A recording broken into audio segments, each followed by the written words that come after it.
réaliser une simulation de tissu avec Blender, qu'on appelle Cross Simulation, vous allez voir que c'est pas très compliqué aujourd'hui. L'objectif, c'est d'obtenir le résultat que vous avez sous les yeux, de la modélisation à la simulation, au lighting rendu et compositing qui sera un petit peu plus rapide. Donc on voit qu'on a un tissu qui tombe sur une sphère, on a bien une collision, et ensuite on a ce qu'on appelle un force field, donc une force qui va venir altérer la scène pour ajouter du vent et pour faire déplacer mon closs.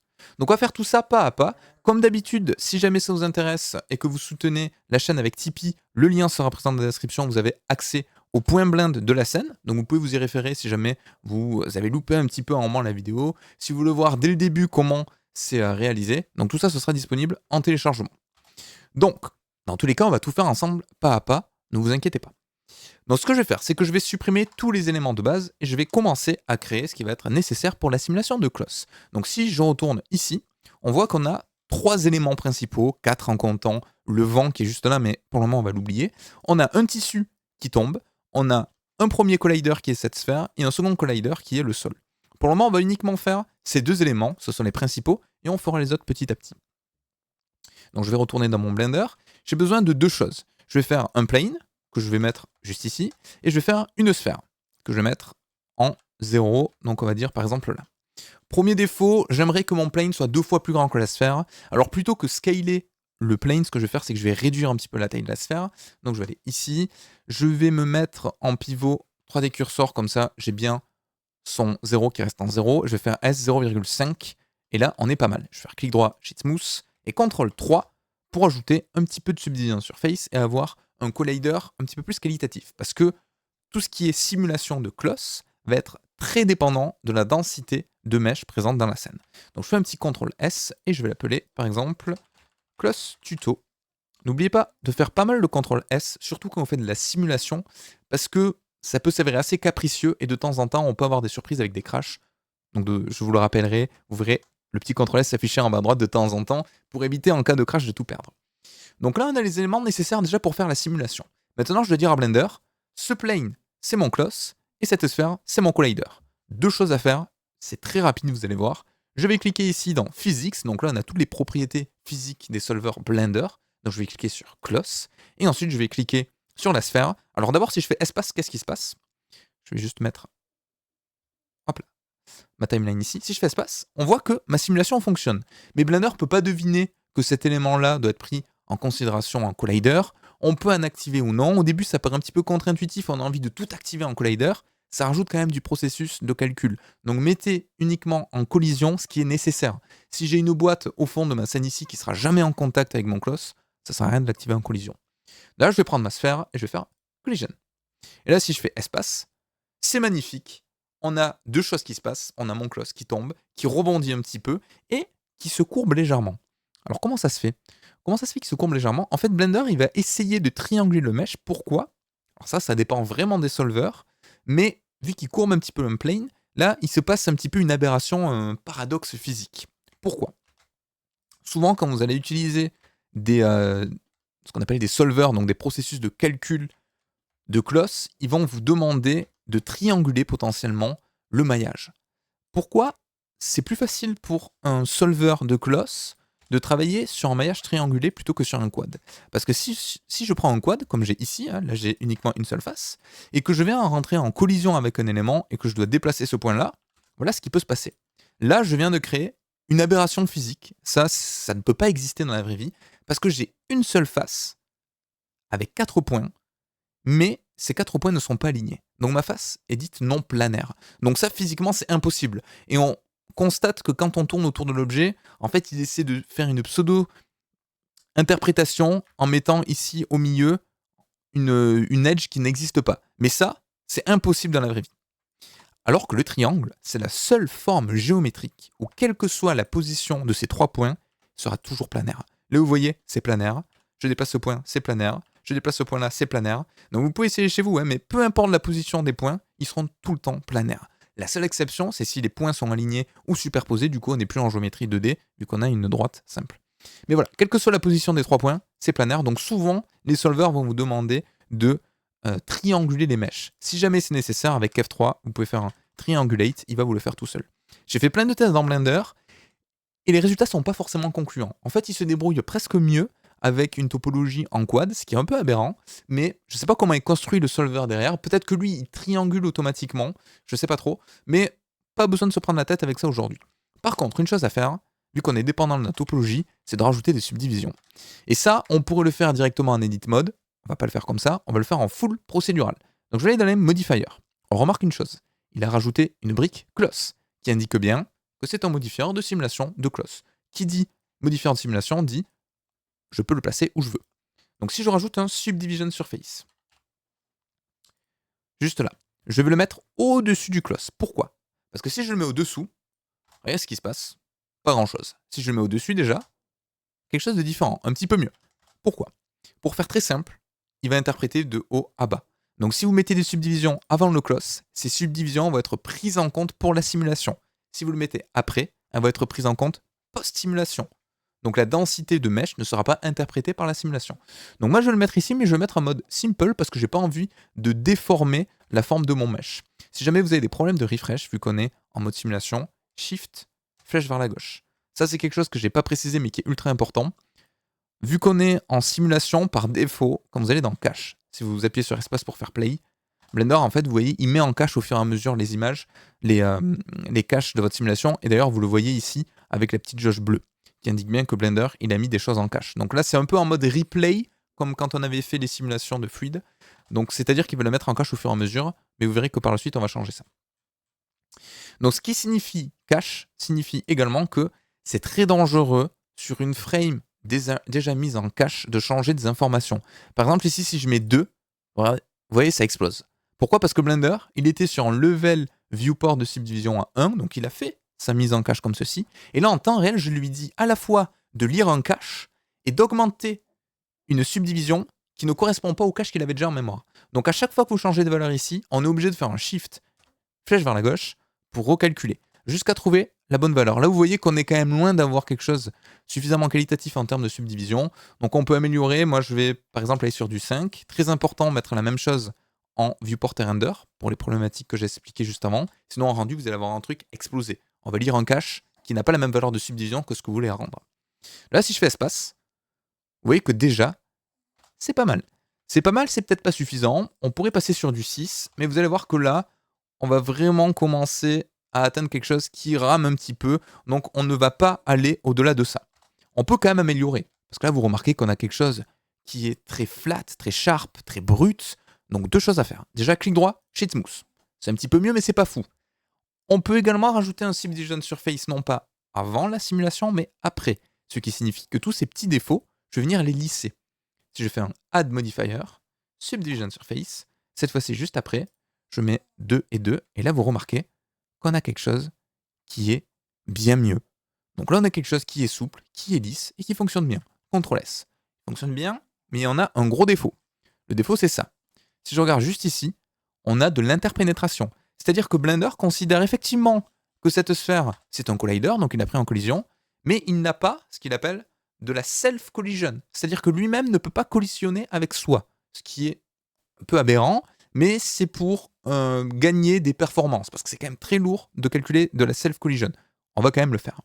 Donc pour le faire, on va aller ici dans Physics, toujours dans Close, donc ça c'est super. Je descends tout en bas, et dans Collision, je vais scroll un tout petit peu, et là vous voyez qu'on a Self-Collision. Alors par défaut, il peut se passer quelque chose d'étrange. C'est-à-dire que il peut déjà en l'air commencer à se rétracter sur lui. Vous voyez que on a un rendu qui est un petit peu différent. On dirait qu'il va venir se réduire au fur et à mesure. En fait, par défaut, la distance de collision est trop grande. Et vu que cette distance de collision est trop grande, il va avoir tendance en permanence à se dire « Ok, il y a de la self-collision, donc je calcule. Il y a de la self-collision, donc je calcule. » Il faut en fait réduire considérablement cette distance-là, qui est par défaut à 0,015. On va la mettre... On va rajouter un 0 en plus, par exemple. Et là, on va voir ce que ça donne. Et normalement, voilà, on n'a plus cet effet de rétrécissement sur soi. Un petit peu de mal à parler aujourd'hui. Si vous voyez qu'on a toujours la self-collision comme ici, il faut augmenter un tout petit peu cette valeur. Donc au lieu de 0,015, on va mettre 0,002. Je mets espace. Et là, vous voyez, ça me paraît pas mal. On a encore un tout petit peu de pénétration là, mais on va dire que c'est bon. Il faudrait juste ajuster les réglages ici, jusqu'à obtenir quelque chose de pas mal. Il y a quelque chose qui me dérange depuis le début, c'est qu'on n'a pas d'épaisseur. Un tissu, ça ne peut pas avoir, comme n'importe quel élément dans la vraie vie, même une feuille de papier, ça n'a pas une épaisseur nulle, ça n'existe pas. Donc on est obligé de rajouter une petite épaisseur. Comme d'habitude, on va le faire en procédural dans les modifiers. Donc je vais aller juste ici, et je vais rajouter un Solidify. Hop là, juste là. Et très important, je ne vais pas le mettre tout en bas, je vais le mettre juste au-dessus du Subdivision. Ça veut dire que mon Subdivision va venir adoucir le bord, donc je vais avoir vraiment quelque chose de courbé, de joli. Et là, j'appuie sur espace, et on a quelque chose qui, malgré tout, est pas mal. Donc on va dire que c'est bon. CTRL S. On n'a pas encore vu les différents réglages de Clos. On va pas les voir aujourd'hui, il y en a beaucoup, donc on fera des cas pratiques où je vous montrerai comment modifier les trucs. Mais en gros, on a de la tension, de la souplesse, de l'élasticité sur le tissu, de la masse. Tout ceci, si vous voulez pas vous embêter, vous avez des presets. C'est quoi un preset? Ce sont des pré-réglages qui vont déjà définir certains attributs de telle manière à obtenir un certain résultat. Ils sont en haut à droite, donc si je clique ici, on a par exemple du leather, donc du cuir. Si je fais ça, Shift, flèche vers la gauche, et que je relance mon rendu, enfin mon calcul, vous remarquez que de suite, on a quelque chose de beaucoup moins souple, de beaucoup plus rigide, qui fait plus des vagues très grandes plutôt que du micro-détail, exactement comme se comporterait un certain cuir, donc ça c'est pas mal. On a par opposition du silk, donc de la soie. Ce qu'on va utiliser dans l'exemple, c'est quelque chose qui est beaucoup plus souple. Vous voyez, on sent de la légèreté, donc ça fait vraiment un tissu très très souple, très très fin. Donc là, on est pas mal. Je vais faire CTRL S. Un truc qui me dérange, il n'y a pas de sol. Donc on va faire ce qu'on appelle le cyclo, donc un truc qui ressemble à ceci, et qu'on va mettre en collider, comme ça, ce sera parfait. Ça permettra de terminer la scène quand on fera le rendu, d'avoir une sorte de rendu infini. Comme ça, c'est parfait. Et lui, je vais le mettre en collider. Et là, si je fais espace, normalement, on est tout bon. Il collisionne à la fois avec le sol et avec la sphère. Donc là, bravo, vous avez fait déjà votre première simulation.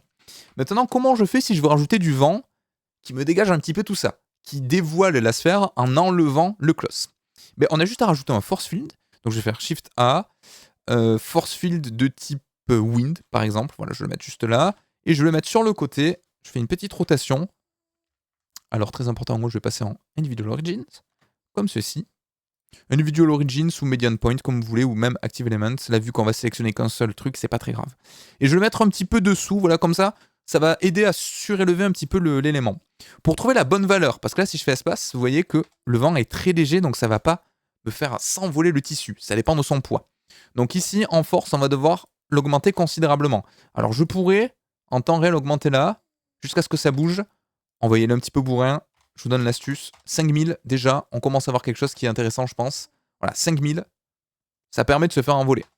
Donc si je mets 0, je lance ma simulation. Je mets pause ici. Là, je mets 5000. Est-ce que c'est suffisant? Pas tout à fait. Pas tout à fait. Donc on va mettre 50 000. Parfait. Donc là, ça marche.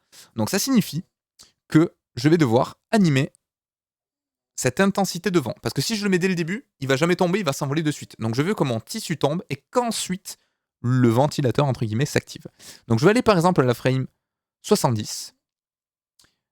Je retiens bien 50 000. Ça me paraît assez énorme, 50 000. Peut-être qu'on le modifiera après. Je vais mettre 0. J'appuie sur I en survolant ceci. Donc ça rajoute ce qu'on appelle une keyframe. C'est-à-dire qu'à cet endroit-là, il va verrouiller la valeur de 0. Et ensuite, je vais augmenter de 10 frames, par exemple. Voilà, 80. Je vais mettre 50 000. Et j'appuie sur I. Et si on regarde en bas, ne vous préoccupez pas de la viewport 3D, ça va être buggé, c'est normal. On a bien une force de vent qui est à 0, 0, 0, et à partir de là, tac, elle va commencer à augmenter jusqu'à atteindre les 50 000, et elle va rester à 50 000. Donc là, qu'est-ce qui se passe si je recalcule ma simulation, espace, je suis bien à 0, ça tombe dessus, c'est parfait. Peut-être un petit peu long, on va peut-être certainement décaler les keyframes, sinon on va rester longtemps sur quelque chose qui est un petit peu statique. Et maintenant, le vent s'active de plus en plus fort et ça vient bien m'enlever mon tissu. C'est parfait. Donc on va juste décaler un petit peu ces clés. On va les mettre par exemple ici. On va voir ce que ça donne en temps réel. Donc on a ma simulation, ça tombe, ça a le temps de se mettre un petit peu en place. Et juste après, voilà, j'ai mon élément qui s'envole. Parfait. Donc pour le moment, tout ça, c'est pas mis en cache. Donc on va le mettre en cache de manière brute. Comme ça, on est sûr que si je modifie des choses par rapport au rendu qu'on va faire maintenant. J'ai pas besoin de recalculer la simulation à chaque fois parce que là, actuellement, à chaque fois que je bouge un truc, il recalcule tout en temps réel. Donc on va dire que je veux jusqu'à la frame 80. Ensuite, on sera hors champ, donc c'est pas très important. Donc je vais déjà, ici, le rendu, le mettre jusqu'à la frame 80. Comme ça, ma timeline, elle va louper, donc elle va boucler de 0 à 80 frames. Donc ça, c'est parfait. Et ensuite, sur mon closs, je vais aller ici dans Physics. Et juste là, je vais faire pareil. Je vais aller de 1 à 80 et je vais faire Bake All Dynamics. Et là, vous voyez que ça va beaucoup plus vite. Il met tout vraiment en cache. Donc, il fait ce qu'il appelle des point cache, c'est-à-dire qu'il vient stocker la position de chaque point dans l'espace. Et une fois que ça c'est fait, en temps réel, vous pouvez lire votre simulation et là, il n'y aura plus de problème. Le gros inconvénient, c'est quoi? C'est que si vous voulez changer un réglage, vous êtes obligé de supprimer le bake et de le relancer parce que là, il est figé. Maintenant, on va s'intéresser un petit peu plus au côté visuel. Là, la partie simulation est terminée. Je vais rajouter une caméra. Donc, Shift A, caméra. Je passe en vue de caméra avec 0. G, Z, Z. Je la déplace un tout petit peu. Voilà, je fais quelque chose un petit peu en vue plongée. Par exemple, comme ça. Je vais mettre en ratio de 1080 par 1080. Du coup, j'augmente un petit peu la focale. Je vais assez vite, mais tout ça, normalement, vous connaissez. Et là, on est pas mal. On a déjà une première partie de rendu. De mise en place, pardon. C'est pas vraiment du rendu, c'est de la mise en place. Je vais passer en moteur de rendu Cycles, GPU, et là je vais faire plusieurs choses.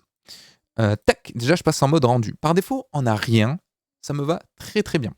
Je vais déjà créer avec Shift A une light de type spot, que je vais mettre en haut, juste ici, et je veux vraiment donner cet effet spot lumineux qui éclaire mon élément, donc je vais me mettre juste là, je vais mettre par exemple 500 en termes d'intensité, peut-être un petit peu abusé, 250 par exemple. Je vais augmenter, hop là, pardon, mon écran va s'éteindre. Je vais augmenter un petit peu le blend pour avoir quelque chose de beaucoup plus flou. Pourquoi pas augmenter le radius pour avoir quelque chose qui également étale un petit peu les ombres pour que ce soit plus réaliste. Et j'ai presque envie de mettre une force à 0 ici dans mon enviro. Comme ça, j'ai vraiment uniquement cette light qui éclaire. Alors c'est un petit peu particulier, à vous de voir ce que vous voulez faire. Moi, c'est le rendu que je veux obtenir. Vous pouvez mettre une petite image HDRI à 0,1 ou autre. Je sais plus ce que j'avais fait ici d'ailleurs. Donc je l'ai mis à 0. Donc là également, j'avais qu'un spot qui éclairait. Donc une fois que j'ai ceci, on va faire deux choses. On va faire le shader du sol. Donc on va pas s'embêter, on va mettre un shader texture. Mais souvent ça rend assez bien quand vous avez un cyclo très simple pour voir un petit peu ce que ça donne en termes de volume. Donc je mets ma color juste ici. Je vais mettre mon scale. Je vais l'augmenter considérablement. Je vais faire CTRL A scale comme ceci. Et je vais par exemple faire en sorte qu'un milieu de carré tombe bien au milieu. Alors on a quelque chose qui est tiré, c'est normal. Je vais faire un texture coordinate et je vais passer en mode object. Et normalement, voilà, ça va beaucoup mieux. Alors du coup, l'échelle est plus bonne. On va mettre par exemple du 10 ou du 5, du 7,5. Allez, 7,5, on va dire que c'est le bon compromis. On a des petits trucs étirés derrière, c'est pas très grave. C'est pas l'objectif. L'objectif, c'est d'avoir un sol un petit peu plus sympa. Et je veux quelque chose qui soit un petit peu plus sombre ici et également là. Et ensuite, on verra ce qu'on donne en compositing en termes de traitement. Maintenant, ce qui va nous intéresser le plus, c'est le shader du tissu. Là, je vais appuyer sur New et on va utiliser un node qu'on n'a jamais utilisé, il me semble. C'est le Magic Texture. Le Magic Texture, c'est quoi? C'est quelque chose qui, par défaut, ressemble à ceci. Là, vous êtes déçu. Vous êtes déçu, mais regardez ce qui se passe si j'augmente considérablement l'échelle. Ça va bien nous représenter une sorte de fibre de tissu qui fonctionne assez bien en vrai. Et en modifiant un petit peu le shader, on va même pouvoir obtenir un effet un peu irisé comme on avait ici. Alors c'est quoi que j'appelle irisé? C'est ce fameux effet, vous voyez, avec des iridescences, je crois, en anglais. Mais avec, en fonction de l'orientation, des couleurs différentes. Alors c'est pas vraiment de l'irisé, c'est triché, mais grâce à ça, on va pouvoir le faire facilement. Comment ça marche? Donc déjà, le scale, je vais l'augmenter considérablement. Par exemple 500, pour avoir vraiment une maille très petite. Et la depth, la profondeur, je vais la rajouter de 1, comme ça j'ai une valeur supplémentaire qui est calculée. Et moi, ce qui va m'intéresser dans un premier temps, c'est pas le color, c'est le factor. Pourquoi? Parce que grâce à ça, je vais pouvoir rajouter du bump, et donc un effet un petit peu cabossé, des micro-reliefs sur ma surface. Je le mets sur la hauteur, c'est important. Et là, on est pas mal.